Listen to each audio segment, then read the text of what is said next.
ನಾಮಕ್ಕೆ ಮಹಿಮೆ ಉಂಟಾಗಲಿ. ಕಳೆದ ಸಾರಿ ನಾವು ಪ್ರಕಟಣೆ ಗ್ರಂಥ 1ನೇ ಅಧ್ಯಾಯ 5ನೇ ವಚನದ ಮಧ್ಯಭಾಗವರೆಗೂ ಸಂಪೂರ್ಣವಾಗಿ ನಾವು ಧ್ಯಾನಿಸಿಕೊಂಡೆವು ಪ್ರಿಯರೇ. ಆ ವಾಕ್ಯ ಭಾಗವನ್ನ ನಾನು ಮತ್ತೊಮ್ಮೆ ಓದ್ತೇನೆ. 5ನೇ ವಚನದಿಂದ 4ನೇ ವಚನದಿಂದ ಕೂಡ ಓದೋಣ. ಆಸ್ಯ ಸೀಮೆಯಲ್ಲಿರುವ 7 ಸಭೆಗಳಿಗೆ ಯೋಹಾನನು ಬರೆಯುವುದೇನೆಂದರೆ, ವರ್ತಮಾನ, ಭೂತ, ಭವಿಷ್ಯತ್ ಕಾಲಗಳಲ್ಲಿರುವ ಆತನಿಂದ ಮತ್ತು ಆತನ ಸಿಂಹಾಸನದ ಮುಂದಿರುವ 7 ಆತ್ಮಗಳಿಂದ ಮತ್ತು ನಂಬತಕ್ಕ ಸಾಕ್ಷಿಯು, ಸತ್ತವರೊಳಗಿಂದ ಮೊದಲು ಎದ್ದು ಬಂದವನು, ಭೂರಾಜರ ಒಡೆಯನು ಆಗಿರುವ ಯೇಸು ಕ್ರಿಸ್ತನಿಂದ ನಿಮಗೆ ಕೃಪೆಯೂ ಶಾಂತಿಯೂ ಆಗಲಿ.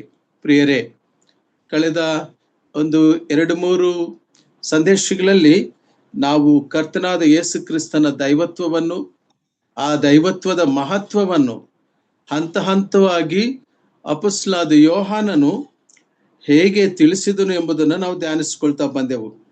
ವರ್ತಮಾನ, ಭೂತ, ಭವಿಷ್ಯತ್ ಕಾಲಗಳಲ್ಲಿರುವ ಆತನು, ಅಂದರೆ ಎಂದೆಂದಿಗೂ ಇರುವಾತನು, ನಿತ್ಯತ್ವದವರೆಗೂ ಇರುವಾತನು, ಇರುವಾತನೇ ಆಗಿರುವ ದೇವರು ಎಂಬುದಾಗಿರುವಂತಹ ಕರ್ತನ ಒಂದು ಅಸ್ತಿತ್ವವನ್ನು ನಾವು ಧ್ಯಾನಿಸಿಕೊಂಡೆವು.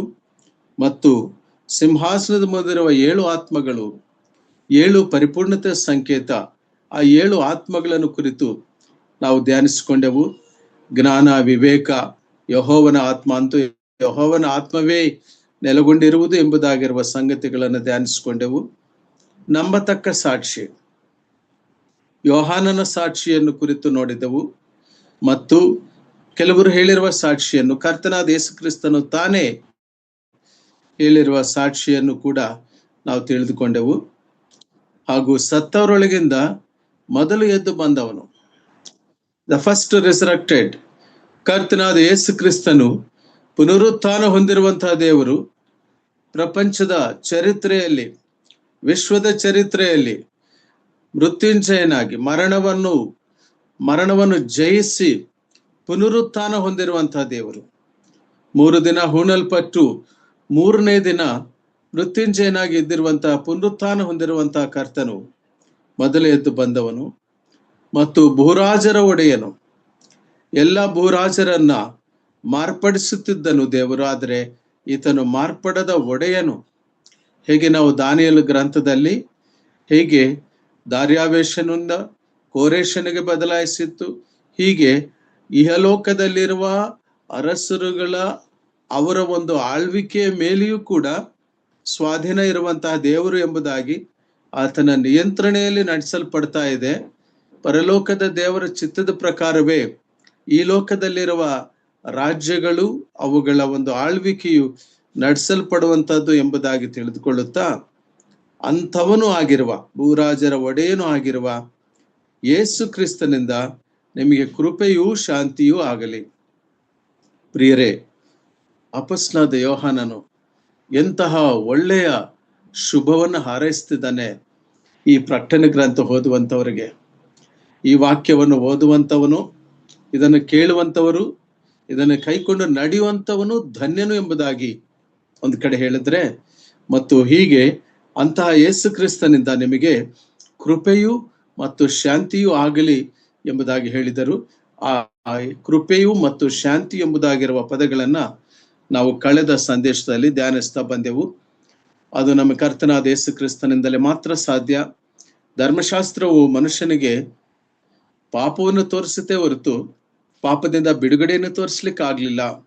ಆದರೆ ಕರ್ತನಾದ ಯೇಸು ಕ್ರಿಸ್ತನು, ಆತನು ರಕ್ತಮಾಂಸಧಾರಿಯಾಗಿ ಮಾನವ ಅವತಾರದಲ್ಲಿ ಕಾಲಕ್ಕೆ ಅತೀತನಾಗಿರುವ ದೇವರು ಕಾಲದ ಮಿತಿಯೊಳಗೆ ಪ್ರವೇಶ ಮಾಡಿ ಮಾನವರ ಪಾಪ ಪ್ರಾಯಶ್ಚಿತ್ತಾರ್ಥವಾಗಿ ಕಲ್ವಾರಿ ಕ್ರೂಜಿನಲ್ಲಿ ಆತನು ಯಜ್ಞವಾದದ್ದನ್ನ ನಾವು ನೆನಪು ಮಾಡಿಕೊಳ್ತೇವೆ. ಅಂತಹ ಆ ದೇವರ ದೈವತ್ವವನ್ನು ಕುರಿತು ಪೀಠಿಕೆಯಲ್ಲಿ, ಮುನ್ನುಡಿಯಲ್ಲಿ ವಿವರವಾಗಿ ಹೇಳಿರುವಂತಹದನ್ನು ನಾವು ವಚನದ ನಂತರ ವಚನ ಧ್ಯಾನಿಸ್ಕೊಳ್ತಾ ಬಂದೆವು. ಈ ದಿನ ನಮ್ಮ ಒಂದು ಧ್ಯಾನಾಂಶ 5ನೇ ವಚನದ ಮಧ್ಯಭಾಗಕ್ಕೆ ಪ್ಯಾರಾಗ್ರಾಫ್ ನಿಂತಿದೆ.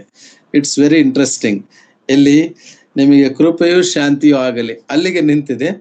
ಆದರೆ ಪ್ಯಾರಾಗ್ರಾಫ್ ನಿಂತ 5ನೇ ವಚನ ಕಂಟಿನ್ಯೂ ಆಗ್ತಾ ಇದೆ, ಪ್ಯಾರಾಗ್ರಾಫ್ ನಿಂತಿದೆ. ಅಂದ್ರೆ ಇಲ್ಲೊಂದು ವಿಶೇಷ ಸತ್ಯ ಇದೆ. ಈ 4-5 ವಚನಗಳು ಒಂದು ಪ್ಯಾರಾಗ್ರಾಫ್ ನಲ್ಲಿ ಪರಿಶುದ್ಧಾತ್ಮನು ಬರೆಸಿದ್ದಾನೆ.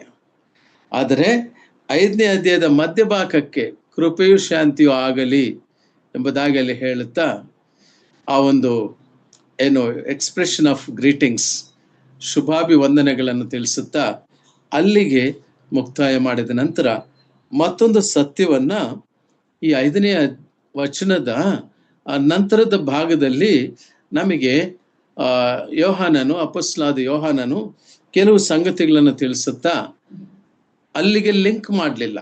ಕರ್ತನಾದ ಯೇಸು ಕ್ರಿಸ್ತನಿಂದ ಕೃಪೆಯು ಶಾಂತಿಯು ಆಗಲಿ ಅಂತ ಹೇಳ್ತಾ ನಂತರದ ಭಾಗದಲ್ಲಿ ಕರ್ತನಾದ ಯೇಸು ಕ್ರಿಸ್ತನ ಪ್ರೀತಿ ಎಂಬ ಸಬ್ಜೆಕ್ಟ್ ಅನ್ನು ತಗೊಂಡು ಬರ್ತಾನೆ. ಪ್ರಿಯರೇ, ನಾವು ಬೈಬಲ್ ಸ್ಟಡಿನಲ್ಲಿ ವಾಕ್ಯವನ್ನು ಅಧ್ಯಯನ ಮಾಡುವಾಗ ಮೊದಲು ನಾವು ಆ ಒಂದು ಟೆಕ್ಸ್ಟ್ ಆ ವಚನಗಳು, ಆ ಪದಗಳನ್ನ, ಆ ವಚನಗಳನ್ನ ಚೆನ್ನಾಗಿ ಓದಿ ಅರ್ಥ ಮಾಡ್ಕೋಬೇಕು. ಅದು ಮುಖ್ಯ. ನಂತರ 2ನೇ ಮುಖ್ಯವಾದ ಸಂಗತಿ ಅಂದ್ರೆ ಕಾಂಟೆಕ್ಸ್ಟ್. ಅದು ಸಂದರ್ಭ ಯಾವುದು, ಯಾವ ಸಂದರ್ಭದಲ್ಲಿ ಆ ವಿಷಯಗಳನ್ನ ಪ್ರಸ್ತಾಪಿಸಲ್ಪಟ್ಟಿದೆ ಸತ್ಯವೇದದಲ್ಲಿ ಎಂಬುದನ್ನು ನಾವು ಅರ್ಥೈಸಿಕೊಳ್ಳಬೇಕು. 3ನೇದಾಗಿ ಕಾನ್ಸೆಪ್ಟ್, ಅಲ್ಲಿ ದೇವರ ಉದ್ದೇಶ ಏನು.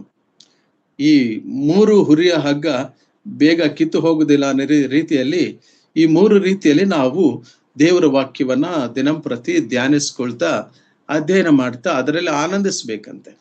ಕೀರ್ತನೆಗಾರನ ಹೇಳ್ತಾನೆ 1ನೇ ಕೀರ್ತನೆಯಲ್ಲಿ, ಆ ಹಗಲಿರಲು ಆ ಧರ್ಮಶಾಸ್ತ್ರವನ್ನು ಆತನ್ನು ಧ್ಯಾನಿಸುತ್ತಾ ಅದರಲ್ಲಿ ಆನಂದಿಸುವೆನು. We need to meditate the word of God. ದೇವರ ವಾಕ್ಯವನ್ನು ಧ್ಯಾನಿಸ್ತಿರುವಾಗ ಆ ಧ್ಯಾನ ನಮಗೆ ಆನಂದವನ್ನು ನೀಡಬೇಕು. ಆ ದೇವರ ವಾಕ್ಯ ನಮಗೆ ತಿಳಿಸಲ್ಪಡ್ತಾ ಇರುವಾಗ we need to be delighted. ನಮ್ಮ ಆನಂದವು, ನಮ್ಮ ಡಿಲೈಟ್ಮೆಂಟ್, ನಮ್ಮ ಸಂತೋಷವು ಎಲ್ಲಿ ಅಂದ್ರೆ ದೇವರ ವಾಕ್ಯದಲ್ಲಿ, ದೇವರ ವಾಕ್ಯದ ಬೆಳಕಿನಲ್ಲಿ. ಹಾಗಾಗಿ ಪ್ರಿಯರೇ, 5ನೇ ವಚನದ ಈ ನಂತರದ ಭಾಗ, ಪ್ಯಾರಾಗ್ರಾಫ್ ಮೊದಲಿನ ಆ 3 ಲೈನ್ಗಳಲ್ಲಿ ಅಥವಾ 6ನೇ ವಚನದ ಭಾಗವನ್ನು ಕೂಡ ನಾವು ಓದಿ ಅರ್ಥ ಮಾಡಿಕೊಳ್ಳೋ ಪ್ರಯತ್ನ ಮಾಡೋಣ ಬಿಡಿಸ್ಕೊಂಡು. ನಮ್ಮನ್ನು ಪ್ರೀತಿಸುವವನು, ತನ್ನ ರಕ್ತದ ಮೂಲಕ ನಮ್ಮನ್ನು ಪಾಪಗಳಿಂದ ಬಿಡಿಸಿದವನು, ನಮ್ಮನ್ನು ರಾಜ್ಯವನ್ನಾಗಿಯೂ ತನ್ನ ತಂದೆಯಾದ ದೇವರಿಗೆ ಯಾಜಕರನ್ನಾಗಿಯೂ ಮಾಡಿದವನು ಆಗಿರುವ ಆತನಿಗೆ ಯುಗ ಯುಗಾಂತರಗಳಲ್ಲಿಯೂ ಘನ ಮಹತ್ವಗಳಿರಲಿ, ಆಮೇನ್. ಇದು ಒಂದು ಪ್ರಾರ್ಥನೆ. ಅದಕ್ಕಾಗಿಯೇ 5ನೇ ವಚನದ ಮಧ್ಯಭಾಗದಲ್ಲಿ ಪ್ಯಾರಾಗ್ರಾಫ್ ಚೇಂಜ್ ಆಗಿದೆ. ಅಲ್ಲಿಗೆ ಆ ಒಂದು ಟ್ರೂತ್ ಅಲ್ಲಿಗೆ ಬ್ರೇಕ್ ಆಗಿದೆ. ಕರ್ತನಾದ ಯೇಸು ಕ್ರಿಸ್ತನ ದೈವತ್ವದ ಮಹತ್ವವನ್ನು ನಾವು ಚೆನ್ನಾಗಿ ತಿಳಿದುಕೊಂಡಿದ್ದೇವೆ. ಆದರೆ ಈಗ ಉಳಿದ ಭಾಗದಲ್ಲಿ ನಮ್ಮನ್ನು ಪ್ರೀತಿಸುವವನು, ಆ ಪ್ರೀತಿ ಎಂಬ ಪದವನ್ನ ನಾವು ಧ್ಯಾನಿಸಲಿಕ್ಕೆ ಪ್ರಯತ್ನ ಮಾಡೋಣ. ಮತ್ತು ಕರ್ತನಾದ ಯೇಸು ಕ್ರಿಸ್ತನ ರಕ್ತದ ಪ್ರಸ್ತಾಪ ನಾವಿಲ್ಲಿ ಕಾಣ್ತೇವೆ. ಅಪೊಸ್ತಲನಾದ ಯೋಹಾನನು ಬರೆದಾಗ ಆ ರಕ್ತ ಎಂಥದ್ದು ಎಂಬುದನ್ನು ನಾವು ಕಾಣ್ತೇವೆ.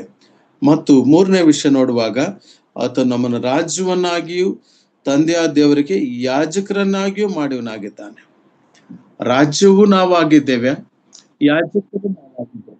ರಾಜ್ಯವನ್ನಾಗಿಯೂ ಯಾಜಕರನ್ನಾಗಿಯೂ ಮಾಡಿದವನು ಆಗಿರುವ ಆತನಿಗೆ ಯುಗ ಯುಗಾಂತರಗಳಲ್ಲಿ ಘನ ಮಹತ್ವಗಳಿರಲಿ, ಆಮೇನ್. ಇರ್ಲಿ, ನಾವೀಗ 1ನೇ ಅಂಶವನ್ನ ನಾವು ನೋಡುವಾಗ ಆತನ ಪ್ರೀತಿ ಎಂಥದ್ದು ಎಂಬುದಾಗಿ ಹೇಳುವಾಗ ನಮಗೆಲ್ಲರಿಗೂ ಗೊತ್ತಿದೆ, ಅದು ಅಗೆಪ ಪ್ರೀತಿ. ಕರ್ತನಾದ ಯೇಸು ಕ್ರಿಸ್ತನ ಪ್ರೀತಿ ಅದು ಇಹಲೋಕದಲ್ಲಿರುವಂತಹ ಜನರುಗಳು ತೋರಿಸುವ ಪ್ರೀತಿಯ ರೀತಿಯಲ್ಲಿ ಪ್ರೀತಿ ಅಲ್ಲ.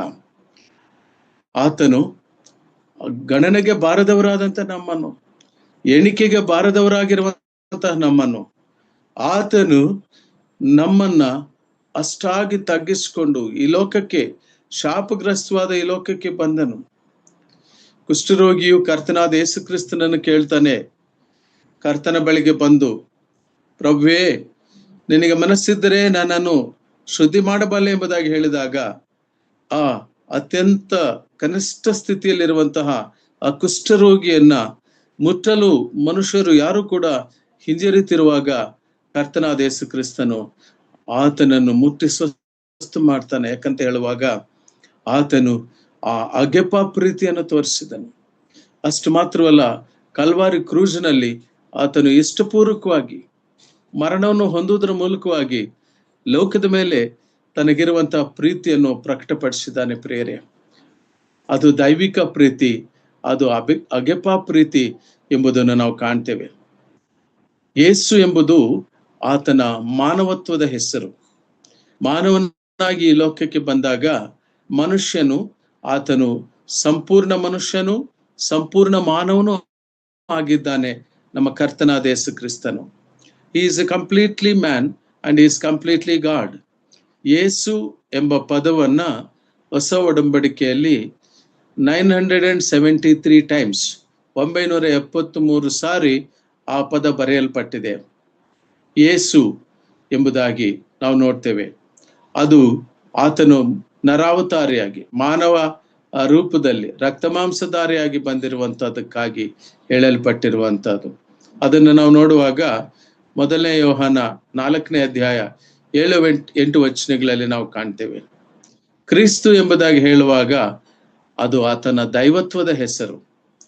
ದೈವತ್ವದ ಹೆಸರಾದ ಕ್ರಿಸ್ತನು ಎಂಬುದು 556 ಸಾರಿ, 556 ಟೈಮ್ಸ್ ಅದು ಬರೆಸಲ್ಪಟ್ಟಿದೆ. ಹೊಸ ಒಡಂಬಡಿಕೆಯಲ್ಲಿ ಅದು ಉಪಯೋಗ ಆಗಿದೆ. ಯೇಸು ಕ್ರಿಸ್ತನು ಎಂಬುದಾಗಿ ಹೇಳುವಾಗ ಆತನು ಸಂಪೂರ್ಣ ಮಾನವನು ಮತ್ತು ಸಂಪೂರ್ಣ ದೇವರು ಆಗಿದ್ದಾನೆ. ಮಾನವನ ಹಾಗೆ ಆತನಿಗೆ ಹಸಿವು, ಆತನಿಗೆ ನಿದ್ದೆ, ಆತನಿಗೆ ಬಾಯಾರಿಕೆ.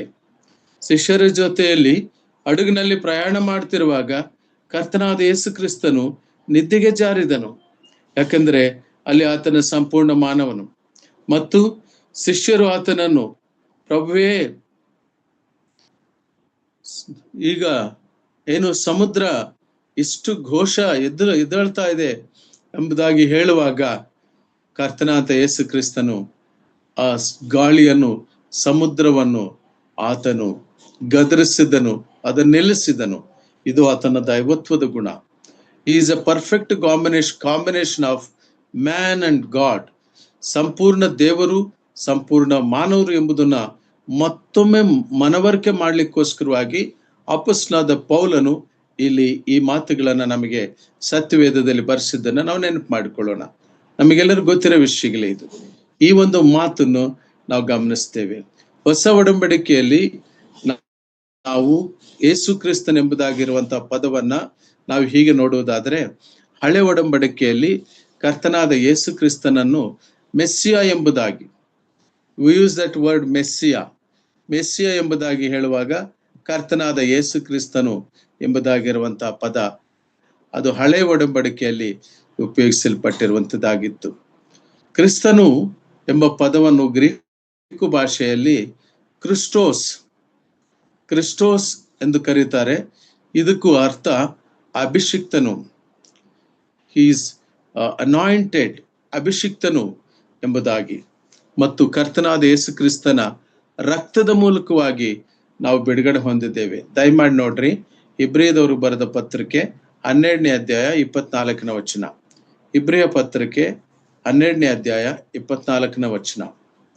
ಅಲ್ಲಿ ನಾವು ಗಮನಿಸುವ ಸಂಗತಿ ಏನಂದ್ರೆ, 2 ರಕ್ತಗಳಿಗೆ ಹೋಲಿಕೆ ಆಗುತ್ತಾ ಒಂದು ಸಂಪೂರ್ಣ ಸತ್ಯ ನಾವಲ್ಲಿ ಕಾಣ್ತೇವೆ. ದಯಮಾಡಿ ನೋಡಿ, ಓದಿ. ಇಬ್ರಿಯ 12:24. ಹೊಸ ಒಡಂಬಡಿಕೆ ಮಧ್ಯಸ್ಥನಾಗಿರುವ ಯೇಸುವಿನ ಬಳಿಗೂ ಹೇಬೆಲನ ರಕ್ತಕ್ಕಿಂತ ಹಿತಕರವಾಗಿ ಮಾತಾಡುವ ಪ್ರೋಕ್ಷಣ ರಕ್ತದ ಬಳಿಗೂ ಬಂದಿದ್ದೀರಿ. Thank you sister. ಸಾಕು. ಮಧ್ಯವರ್ತಿಯಾಗಿ ಆತನು ತಂದೆಗೆ ಮತ್ತು ತಪ್ಪಿ ಹೋದ ಮನುಕುಲಕ್ಕೆ ಸಂಧಾನ ಮಾಡ್ಲಿಕ್ಕೋಸ್ಕರವಾಗಿ, ಒಂದು ಅನುಸಂಧಾನಕ್ಕಾಗಿ ಆತನು ಮಧ್ಯವರ್ತಿಯಾಗಿ ಈ ಲೋಕಕ್ಕೆ ಆಗಮಿಸಿದ್ದು ಮಾತ್ರವಲ್ಲ, ಆತನ ರಕ್ತದ ಒಂದು ಪ್ರತ್ಯೇಕತೆ ಈ ವಚನದಲ್ಲಿ ಬಹಳ ಸ್ಪಷ್ಟವಾಗಿ ಇಬ್ರಿಯ ಗ್ರಂಥಕರ್ತ ಹೋಲಿಕೆ ಮಾಡಿ ಹೇಳ್ತಾನೆ. ಹೇಗಂದ್ರೆ, ಹೇಬೇಲನ ರಕ್ತ ಅದು ನ್ಯಾಯಸ್ಥಾಪನೆಗಾಗಿ ಮೊರೆ ಇಟ್ಟಿತು. ಆ ರಕ್ತ ಅಲ್ಲಿ ಚೆಲ್ಲಲ್ಪಟ್ಟಾಗ ದ ಬ್ಲಡ್ ಸ್ಪೀಕ್ಸ್, ಆ ರಕ್ತ ಮಾತನಾಡುತ್ತಿತ್ತು. ಆ ರಕ್ತ ಏನಕ್ಕಾಗಿ ಮಾತನಾಡ್ತಿತ್ತಂದ್ರೆ, ಆತನ ಅಣ್ಣನ ನ್ಯಾಯ ತೀರಿಕೆಗಾಗಿ, ನ್ಯಾಯ ಸ್ಥಾಪನೆ ಮಾಡ್ಲಿಕ್ಕಾಗಿ ಆ ರಕ್ತವು ಮೊರೆ ಇಡ್ತಿದ್ರೆ, ನಮ್ಮ ಕರ್ತನಾದ ಯೇಸು ಕ್ರಿಸ್ತನ ರಕ್ತ ಹೇಬೇಲನಿಗಂತ ಹಿತಕರವಾಗಿ ಮಾತನಾಡುವ ಪ್ರೋಕ್ಷಣ ರಕ್ತ, ಸ್ಪ್ರಿಂಕ್ಲಿಂಗ್ ಬ್ಲಡ್.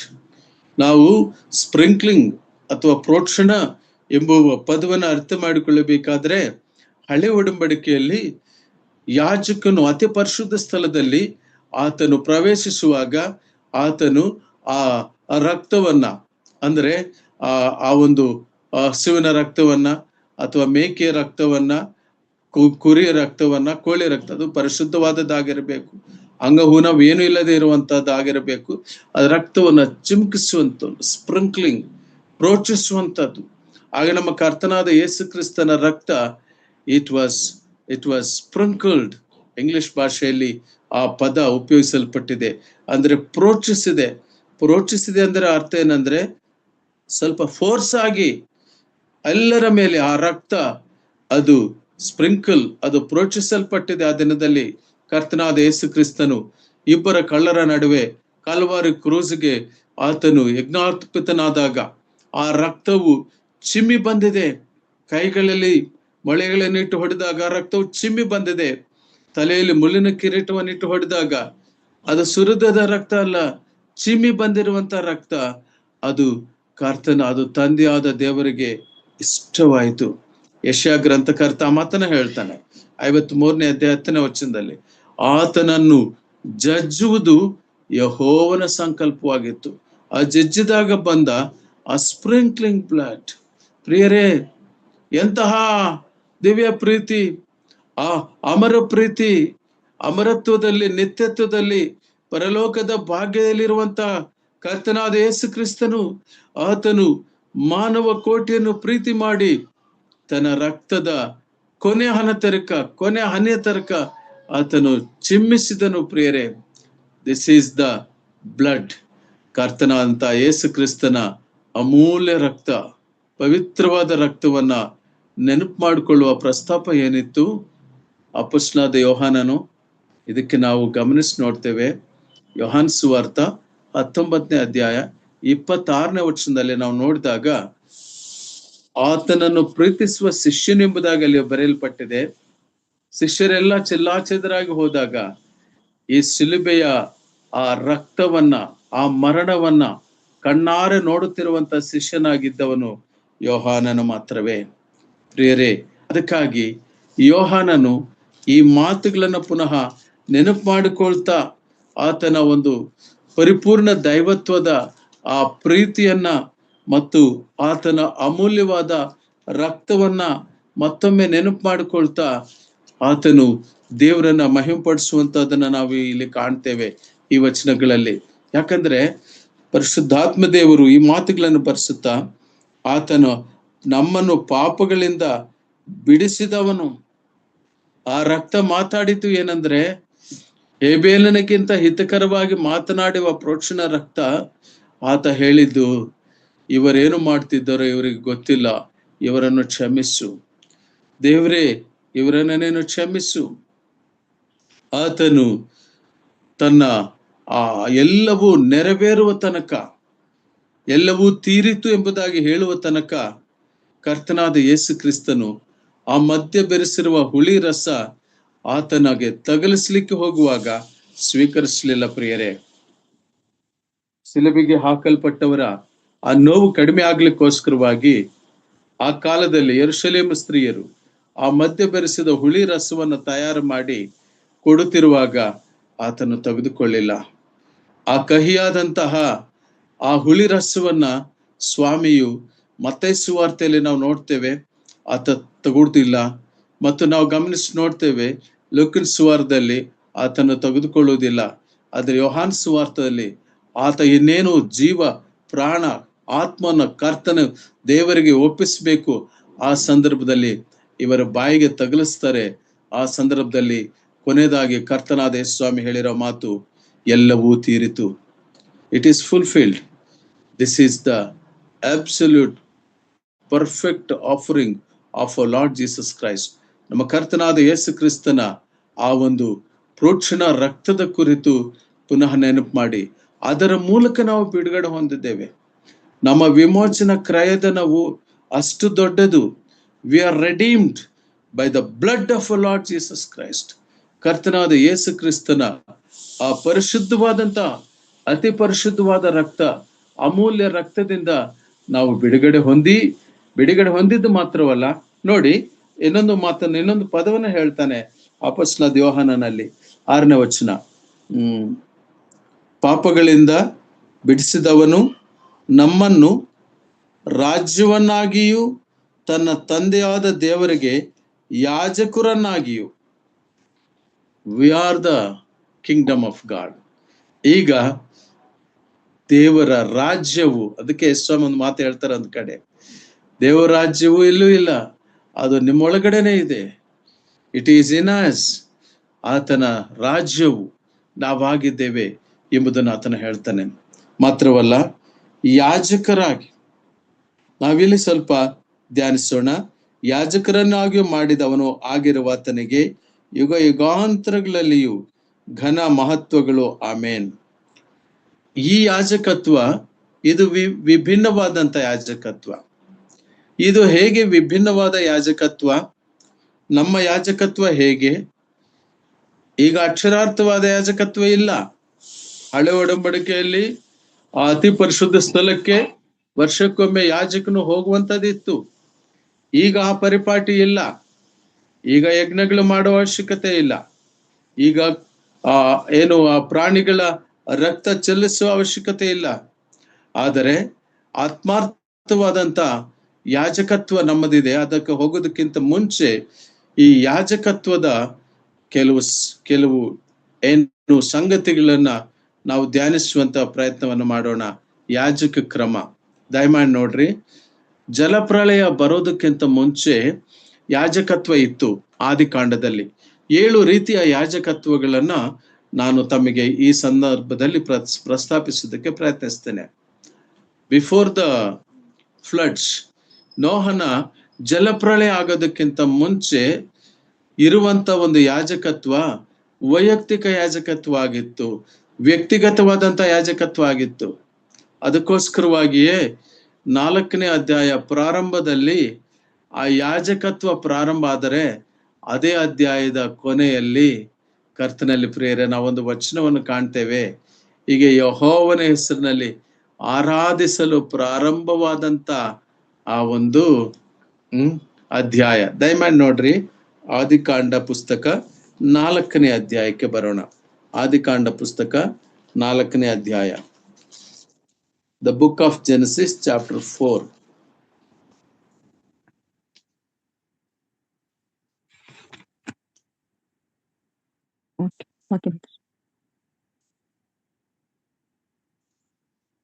ಐದನೇ ವಚನ ಸಿಸ್ಟರ್.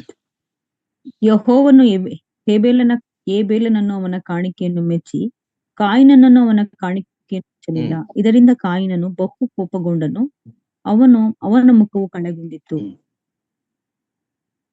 ಸಾಕು ಸಿಸ್ಟರ್. ಇಲ್ಲಿ ಗಮನಿಸಿ ನೋಡಿದಾಗ ಕಾಣಿಕೆಯನ್ನು ಸಮರ್ಪಿಸಿದರು. ಇಬ್ಬರು ಕಾಣಿಕೆಯನ್ನು ಸಮರ್ಪಿಸಿದ ಸಂಗತಿ ನಮಗೆ ಚೆನ್ನಾಗಿ ಗೊತ್ತಿದೆ. 3ನೇ ವಚನದಲ್ಲಿ ಕೂಡ ನೋಡಿದಾಗ, ಕಾಲಾಂತರದಲ್ಲಿ ಕಾಯಿನನು ಹೊಲದ ಬೆಳೆಯಲ್ಲಿ ಕೆಲವನ್ನು ತಂದು ಯೆಹೋವನಿಗೆ ಕಾಣಿಕೆಯಾಗಿ ಸಮರ್ಪಿಸಿದನು. ಇಂಡಿವಿಜುವಲ್, ವೈಯಕ್ತಿಕವಾಗಿ ಅರ್ಪಣೆ ಮಾಡಿದ್ದು ವೈಯಕ್ತಿಕವಾದಂತ ಯಾಜಕತ್ವ. ಮತ್ತು 5ನೇ ವಚನಕ್ಕೆ ಬಂದಾಗ, 4ನೇ ವಚನಕ್ಕೆ ಬಂದಾಗ, ಹೇಬೇಲನು ಹಾಗೆಯೇ ತನ್ನ ಹಿಂಡಿನಿಂದ ಚೊಚ್ಚಲ ಕುರಿಗಳನ್ನು ಕಾಣಿಕೆಯಾಗಿ ತಂದು ಅವುಗಳ ಕೊಬ್ಬನ್ನು ಹೋಮ ಮಾಡಿದನು.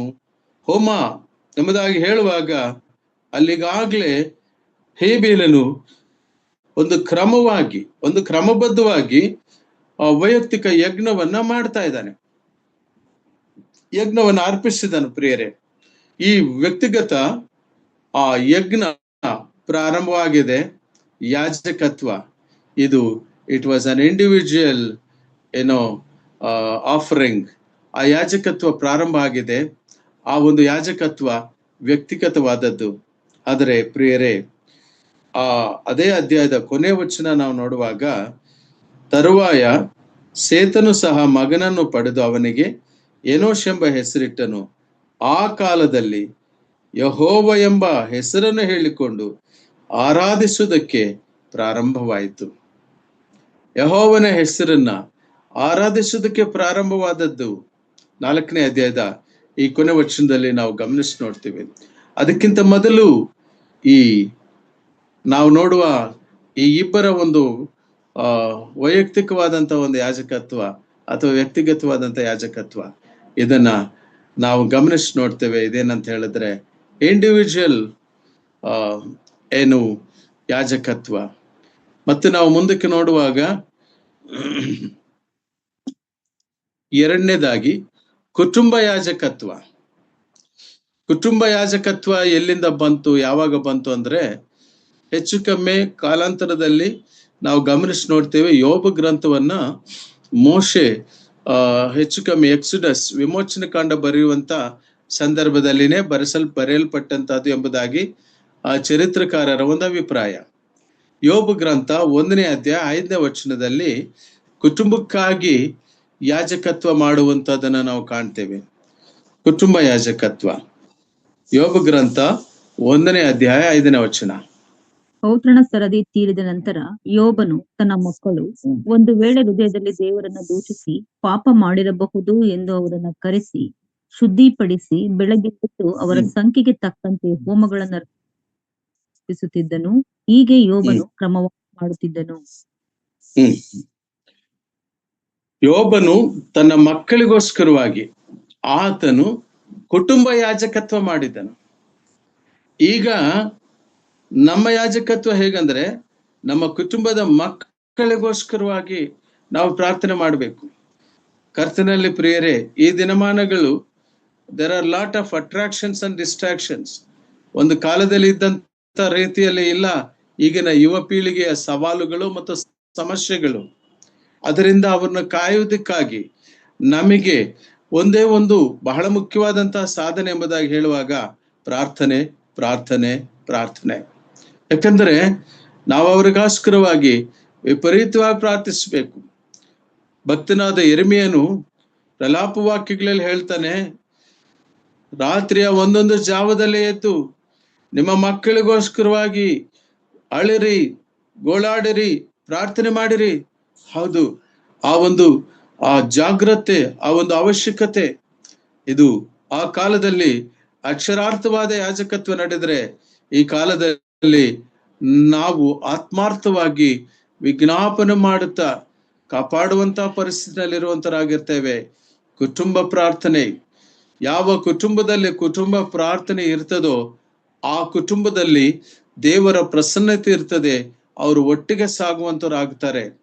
ದೋಸ್ ಹೂ ಪ್ರೇ ಟುಗೆದರ್, ಯಾರು ಕರ್ತನ ಜೊತೆಯಲ್ಲಿ ಆತನನ್ನು ಆರಾಧಿಸ್ತಾ ಆತನಿಗೆ ಸ್ತೋತ್ರ ಮಾಡುತ್ತಾ ಜೀವಿತದಲ್ಲಿ ದಿನವನ್ನು ಪ್ರಾರಂಭಿಸ್ತಾರೋ ಅವರು ಕರ್ತನಾದ ಯೇಸು ಕ್ರಿಸ್ತನಲ್ಲಿ ಬದುಕುವರು.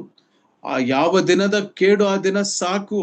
ಮುಂದಿನದು ಏನು ನಾವು ಯೋಚನೆಗಳಿಗಿಂತ ಆ ದಿನಕ್ಕೆ ಬೇಕಾದ ಕೃಪೆಯನ್ನು ಹೊಸದಾಗಿ ಬರುವಂತಹ ಕೃಪೆಗಾಗಿ ಪ್ರಾರ್ಥಿಸಬೇಕು.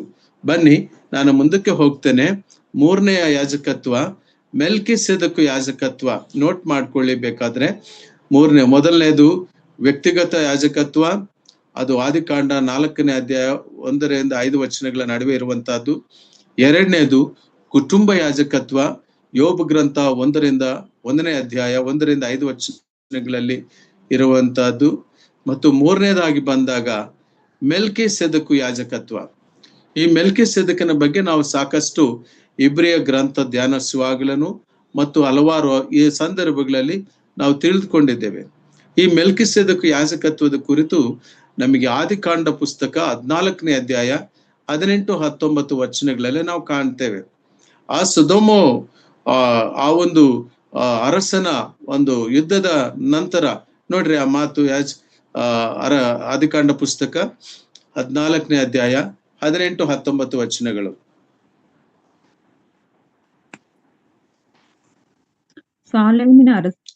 ಆದಿಕಾಂಡ ಪುಸ್ತಕ ಸಾಲೇಮಿನ ಅರಸನಾದ ಮೆಲ್ಕಿಜೆದೇಕನು ಸಹ ರೊಟ್ಟಿಯನ್ನು ದ್ರಾಕ್ಷಾರಸವನ್ನು ಕೊಟ್ಟನು. ಇವನು ಪರಾತ್ಪರನಾದ ದೇವರ ಯಾಜಕನಾಗಿದ್ದು ಅಬ್ರಹಾಮನನ್ನು ಆಶೀರ್ವದಿಸಿ ಭೂಮಿ ಆಕಾಶಗಳನ್ನು ನಿರ್ಮಾಣ ಮಾಡಿದ ಪರಾತ್ಪರನಾದ ದೇವರ ಆಶೀರ್ವಾದವು ಅಬ್ರಹಾಮನಿಗಾಗಲಿ. ಪರಾತ್ಪರನಾದ ದೇವರು ಪರಾತ್ಪರನಾದ ದೇವರ ಆಶೀರ್ವಾದವು ಅಬ್ರಾಹ್ಮನಿಗಾಗಲಿ. This is the exact way. ಕರ್ತನಲ್ಲಿ ಪ್ರಿಯರೇ, ಒಂದು ಸತ್ಯವನ್ನು ನಾವು ತಿಳ್ಕೊಳ್ತೇವೆ. ನಮ್ಮ ಕರ್ತನಾದ ಯೇಸು ಕ್ರಿಸ್ತನು, ಆತನು ಮಹಾಯಾಜಕನಾಗಿ, ಮಹಾಕುರುಬನಾಗಿ, ಆತನ ನಮಗೆ ದೇವರು, ಕರ್ತನು, ವಿಮೋಚಕನು. ಆದರೆ ಆತನು ನಮಗೆ ಮೆಲ್ಕಿಸೆದಕನ ಕ್ರಮದ ಯಾಜಕನಾಗಿದ್ದಾನೆ. ಮೆಲ್ಕಿಸೆದಕ ಅರಸನ ವಿಷಯದಲ್ಲಿ ನಾವು ನೋಡುವಾಗ ತಂದೆಯೂ ತಾಯಿಯೂ ಇಲ್ಲದಂತವನಾಗಿ, ಕರ್ತನಲ್ಲಿ ಪ್ರಿಯರೇ, ನಮ್ಮ ಕರ್ತನಾದ ಯೇಸು ಕ್ರಿಸ್ತನು ಅತ್ಯುನ್ನತವಾದಂತಹ ಸಿಂಹಾಸನದಲ್ಲಿ ಆಸೀನನಾಗಿರುವ ಆತನು. ಈ ಒಂದು ಸಾಮಾಜಿಕ, ಈ ಒಂದು ಮೆಲ್ಕಿಸೆದಕು ಯಾಜಕತ್ವ ಏನೆಂಬುದಾಗಿ ನಾವು ನೋಡುವಾಗ ಆತನು ಕರ್ತನ ಅಂತ ಯೇಸು ಕ್ರಿಸ್ತನ ಯಾಜಕತ್ವಕ್ಕೆ ಸಾಂಕೇತಿಕವಾಗಿ ಹೇಳಲ್ಪಟ್ಟಿದ್ದಾನೆ. ಪ್ರಿಯರೇ, ಇದು ಮೆಲ್ಕಿಸೆದಕು ಯಾಜಕತ್ವ. 4ನೇ ಅಂಶಕ್ಕೆ ಹೋಗ್ತೇನೆ, ನನ್ನ ಸಮೀಪ ಆಗ್ತಾ ಇದೆ. 4ನೇದಾಗಿ ಬಂದಾಗ ಸಾಮಾಜಿಕ ಯಾಜಕತ್ವ, ಸಮಾಜ ಸೇರಿ ಯಾಜಕತ್ವ ಮಾಡುವಂತ ಒಂದು ಸಂದರ್ಭ ನಾವು ಕಾಣ್ತೇವೆ. ದಯಮಾಡಿ ನೋಡ್ರಿ, ವಿಮೋಚನ ಕಾಂಡ 19ನೇ ಅಧ್ಯಾಯ 6ನೇ ವಚನ. ವಿಮೋಚನ ಕಾಂಡ 19ನೇ ಅಧ್ಯಾಯ 6ನೇ ವಚನ. ನೀವು ನನಗೆ ಯಾಜಕ ರಾಜ್ಯವು ಪರಿಶುದ್ಧ ಜನವೂ ಆಗಿರುವಿರಿ. ಇವೇ ನೀನು ಇಸ್ರಾಯೇಲರಿಗೆ ಹೇಳಬೇಕಾದ ಮಾತುಗಳು ಎಂದನು.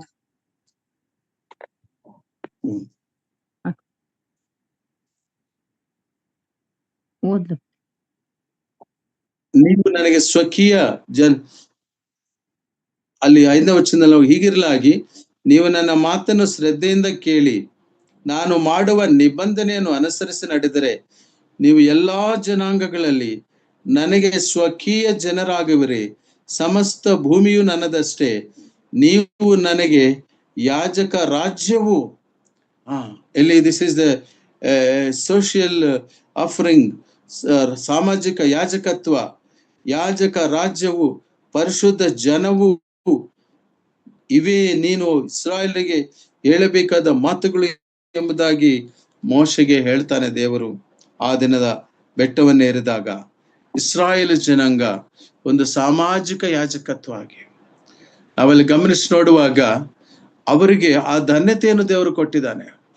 ಆ ಮಾತುಗಳನ್ನು ನಾವು ಮತ್ತೆ ಗಮನಿಸಿ ನೋಡುವಾಗ, ಸ್ವಕೀಯ ಜನರು, ದೇವರವ್ರನ್ನ ಯಾಕೆ ಆರಿಸಿಕೊಂಡನಂದ್ರೆ ಅವ್ರ ಸಂಖ್ಯೆಯಲ್ಲಿ ಬಹಳ ದೊಡ್ಡ ವಿಸ್ತಾರವಾದ ಸಂಖ್ಯೆ ಇದ್ದಾರೆ ಎಂಬುದಾಗಿ ಅಲ್ಲ, ಸಂಖ್ಯೆಯಲ್ಲಿ ಅವರು ಕೊಂಚವೇ ಆಗಿರುವವರು, ಸ್ವಲ್ಪ ಜನರೇ ಆಗಿರೋರ್ನಾದರೂ ಅವ್ರನ್ನ ಆರಿಸಿಕೊಂಡನು. ಪ್ರಿಯರೇ, ಅವ್ರನ್ನ ಆರಿಸಿಕೊಂಡು ಫರೋಹನ ಆ ಹಿಡಿತದಿಂದ, ಅವನ ಒಂದು ಆಳ್ವಿಕೆಯಿಂದ ಅವ್ರನ್ನ ತಪ್ಪಿಸಿ ನಡೆಸಿಕೊಂಡು ಬಂದಾಗ ಅವರಿಗೆ ದೇವರು ಹೇಳಿರುವಂತ ಮಾತು ಮೋಶೆಯ ಮೂಲಕ, ಸಮಸ್ತ ಆತನು ಜನಾಂಗಗಳಲ್ಲಿ ನನಗೆ ಸ್ವಕೀಯ ಜನರಾಗುವರಿ, ಸಮಸ್ತ ಭೂಮಿಯು ನನ್ನದೇ ಅಷ್ಟೇ.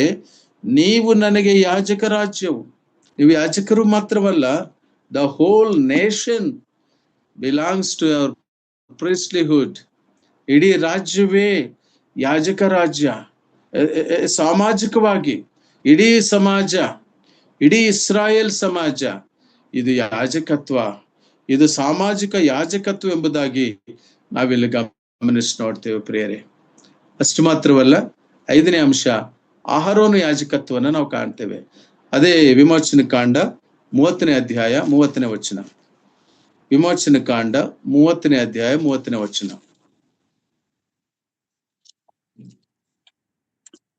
ಅದಲ್ಲದೆ ಆರೋನನು ಅವನ ಮಕ್ಕಳು ನನಗೆ ಯಾಜಕರಾಗುವಂತೆ ಅವರನ್ನು ಅಭಿಷೇಕಿಸಿ ಪ್ರತಿಷ್ಠಿಸಬೇಕು. ಸಾಕು ಸಿಸ್ಟರ್. 30ನೇ ವಚನ ನಾವೀಗ ಓದಿದೆವು. ಹೇಗಂದ್ರೆ, ಆರೋನರು ಅವರ ಮಕ್ಕಳು ನನಗೆ ಯಾಜಕರಾಗುವಂತೆ ಅವ್ರನ್ನ ಅಭಿಷೇಕಿಸಬೇಕು, ಪ್ರತಿಷ್ಠಿಸಬೇಕು. ಯು ಅನಾಯಿಂಟ್ ದೆಮ್, ಅವ್ರನ್ನ ಅಭಿಷೇಕಿಸಬೇಕು, ಅವ್ರಿಗೆ ಪ್ರತಿಷ್ಠಪಡಿಸ್ಬೇಕು. ಪ್ರತಿಷ್ಠಿಸುವುದಂದ್ರೆ ಸ್ಯಾಂಕ್ಟಿಫೈ ಮಾಡೋದು, ಶುದ್ಧರಾಗಬೇಕು. ಆ ಒಂದು ಶುದ್ಧರಾಗುವ ಕಾರ್ಯವೇ ಯಹೂದ ಜನಾಂಗದಲ್ಲಿ 7 ದಿವಸಗಳು ತಮ್ಮನ್ನು ಶುದ್ಧಿಪಡಿಸಿಕೊಳ್ಳಬೇಕು, ಪ್ರತಿಷ್ಠೆಪಡಿಸಿಕೊಳ್ಳಬೇಕು. ಈ ಒಂದು ಮಹಾ ಕಾರ್ಯಕ್ಕೆ ಅವರನ್ನ ಆರೋನನ ಸಂತತಿಯ ಆರೋನನ ಯಾಜಕತ್ವನ ದೇವರು ಉಪಯೋಗ ಮಾಡಿದನು ಪ್ರಿಯರೇ ಕೆಲವು ವರ್ಷ. ಈಗ ನಾವು ಹೊಸ ಒಡಂಬಡಿಕೆ ಬಂದಾಗ, ಹೊಸ ಒಡಂಬಡಿಕೆಯಲ್ಲಿ ಸಾಮಾಜಿಕ ಆ ಯಾಜಕತ್ವವೇ ಈಗ ಸಮಸ್ತ ಜನರ ಯಾಜಕತ್ವ. ಅದನ್ನು ನಾವು ಈಗ ಓದಿರೋ ವಾಕ್ಯದಲ್ಲೇ ನಾವು ಕಾಣ್ತೇವೆ. ಪ್ರಕಟಣೆ ಗ್ರಂಥ 1ನೇ ಅಧ್ಯಾಯ 6ನೇ ವಚನ. ಪ್ರಕಟಣೆ ಗ್ರಂಥ 1ನೇ ಅಧ್ಯಾಯ 6ನೇ ವಚನ.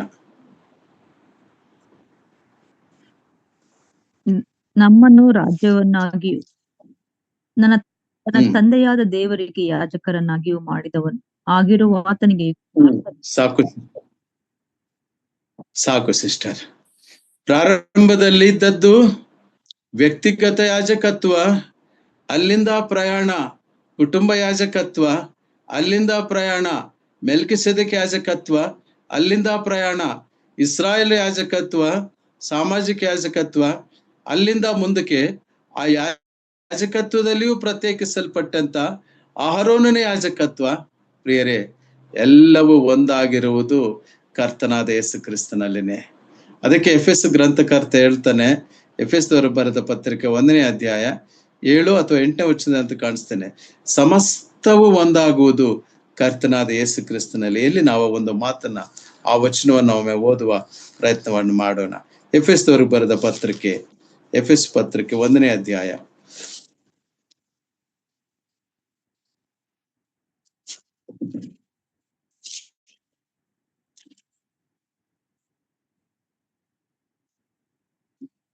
10ನೇ ವಚನ 9-10 ಸೇರಿದೆ ನಮ್ಮ ಕನ್ನಡ ಬೈಬಲ್ ಅಲ್ಲಿ. ಅದನ್ನ ಕ್ರಿಸ್ತನಲ್ಲಿ ಓದಿಸಿ ಮೂಡಿಸಬೇಕೆಂಬುದೇ. ಎಸ್ ಸಿಸ್ಟರ್, ಅದೇನೆಂದರೆ ಭೂಪರಲೋಕಗಳಲ್ಲಿರುವ ಸಮಸ್ತವನ್ನು ಕ್ರಿಸ್ತನಲ್ಲಿ ಒಂದಾಗಿ ಕೂಡಿಸಬೇಕೆಂಬುದೇ. ಭೂಲೋಕದಲ್ಲಿ ಪರಲೋಕದಲ್ಲಿರುವ ಸಮಸ್ತವು ಕ್ರಿಸ್ತನಲ್ಲಿ ಒಂದಾಗಿಸಬೇಕೆಂಬುದಾಗಿಯೇ.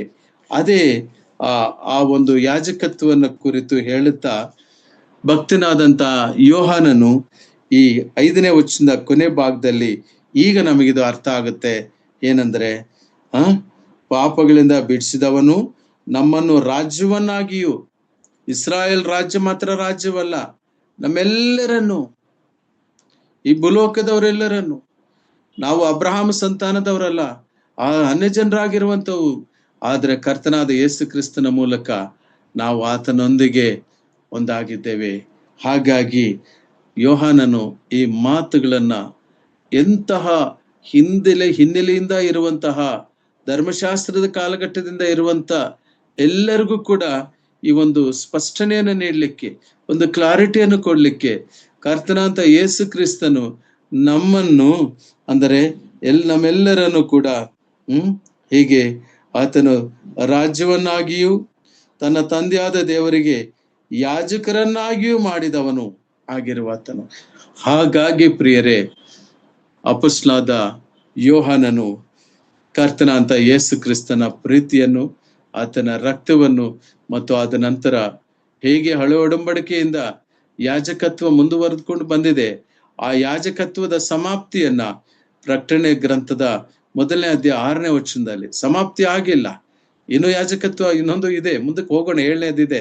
ಆದ್ರೆ ಇಲ್ಲಿ ನಮ್ಮೆಲ್ಲರನ್ನು ಕೂಡ ಯಾಜಕರು ಎಂಬುದಾಗಿ, ಯಾಜಕತ್ವ, ವಿ ಆರ್ ಪ್ರೀಸ್ಲಿಹುಡ್, ಆತನೊಂದಿಗೆ ನಾವು ಆಳುವಂತರಾಗ್ತೇವೆ.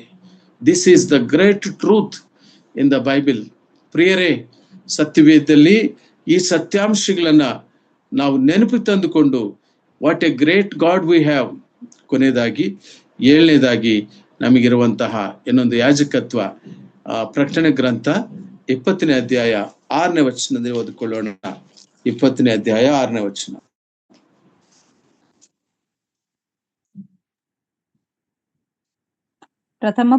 ಪ್ರಥಮ ಪುನರುತ್ಥಾನದಲ್ಲಿ ಸೇರಿರುವವನು ಧನ್ಯನು, ಪರಿಶುದ್ಧನೂ ಆಗಿದ್ದಾನೆ. ಇಂಥವರ ಮೇಲೆ ಎರಡನೆಯ ಮರಣಕ್ಕೆ ಅಧಿಕಾರವಿಲ್ಲ, ಆದರೆ ಅವರು ದೇವರಿಗೆ ಕ್ರಿಸ್ತನಿಗೂ ಯಾಜಕರಾಗಿ ಕ್ರಿಸ್ತನೊಂದಿಗೆ 1000 ವರ್ಷ ಆಳುವರು.